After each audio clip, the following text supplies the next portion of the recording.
Taking a personal shot at me while swiping at Biden? Very strange and very unprofessional of you. The answer is yes or no, and the answer is yes. You were registered as a lobbyist for Qatar. Is that correct? Yes. Never mind. Don't answer. Did you disclose that when you went before for the Senate for confirmation? Yes or no? No, it was not in your documents. The answer is no. President Trump. This was discussed at my confirmation hearings in detail. It was discussed, but you failed to bring up the conflict that you had. President Trump recently announced he'd accept that $400 million Qatar airplane because it was just prettier than the one he was flying around in. Is it true that you gave advice that this was legally permissible? Yes or no? I will not discuss any advice that my Office of Legal Counsel gives to the President of the United States on any matter.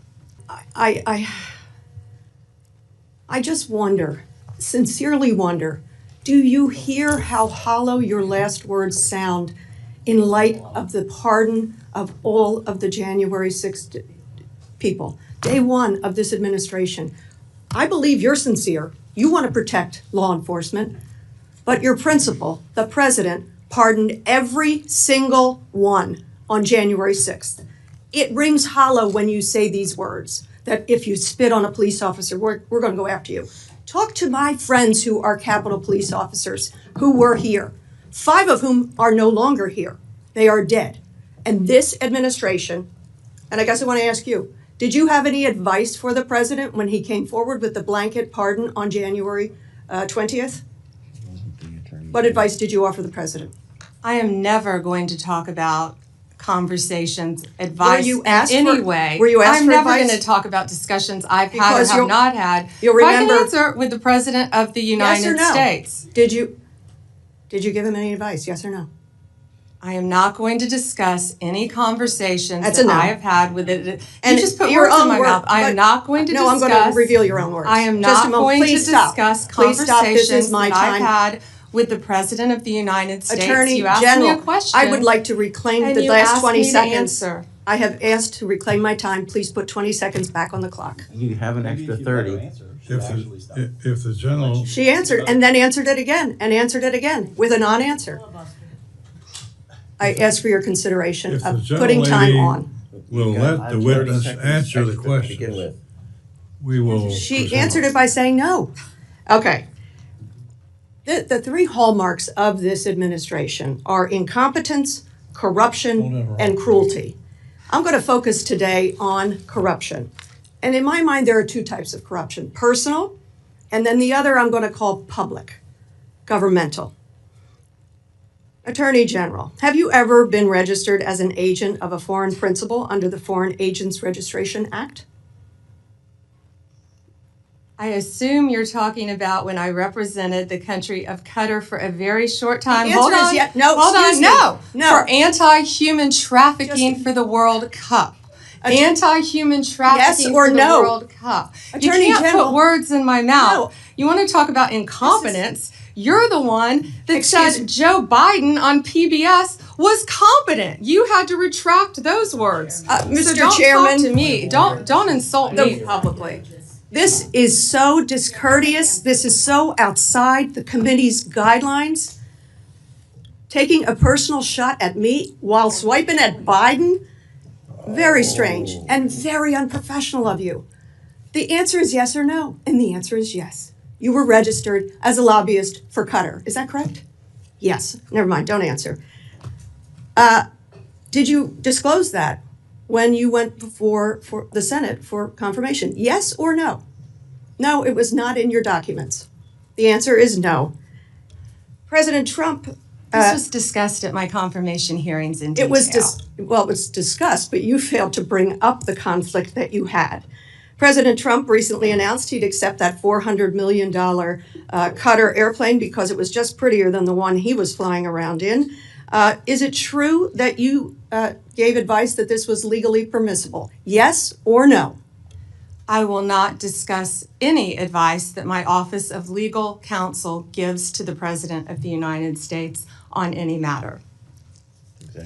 When you spoke before the Senate, you said you would ask for ethical advice. Did you recuse yourself from that issue? And talking about unprofessional, you say the President wanted a jet because it's pretty. Excuse Come me. on, this is a Senate, this is a He said it congressional himself. hearing. He said it himself. Pam Bondi didn't just clash with Rep. Madeleine Dean. She unraveled under the weight of her own contradictions. What we just witnessed wasn't a heated exchange between two political opponents. It was a moment of moral reckoning for an attorney general who has built her career on loyalty over law. When Madeleine Dean asked whether Bondi had advised President Trump on his blanket pardons for January 6th rioters, Bondi refused to answer. Not once, not twice, but repeatedly. That's not legal discipline. That's deliberate avoidance. And it tells you everything about how accountability functions, or fails to function, in this new era of government. Because let's remember what those pardons meant. On day one, Trump absolved every January 6th defendant, including those who attacked police officers, desecrated the Capitol, and threatened elected officials. 5 officers died in the aftermath. Families were shattered. Democracy barely held on. And instead of a Justice Department that promised to defend the rule of law, we got an Attorney General who can't bring herself to say whether she objected. That silence isn't neutrality, it's complicity. Madeleine Dean's line, "Talk to my friends who were Capitol police officers, 5 of whom are no longer here," cut through all the talking points. It reminded everyone that this isn't some abstract debate about procedure or privilege. It's about human beings, officers who believed they were defending democracy, only to watch the same system reward their attackers. When Bondi says she stands with law enforcement, Dean's response shows how hollow those words sound when measured against her actions. And then came the second blow, Dean's shift from moral to structural corruption. Because this wasn't just about the pardons, it was about Bondi's hidden ties to Qatar. When asked directly whether she'd ever registered as a foreign agent, Bondi tried to deflect. She claimed it was simply anti-human trafficking work for the World Cup. But that's the oldest trick in Washington, wrap influence in the language of goodwill. The truth is, Bondi's work for Qatar wasn't some side project. It was a paid representation for a foreign government, one with deep business interests connected to the Trump family.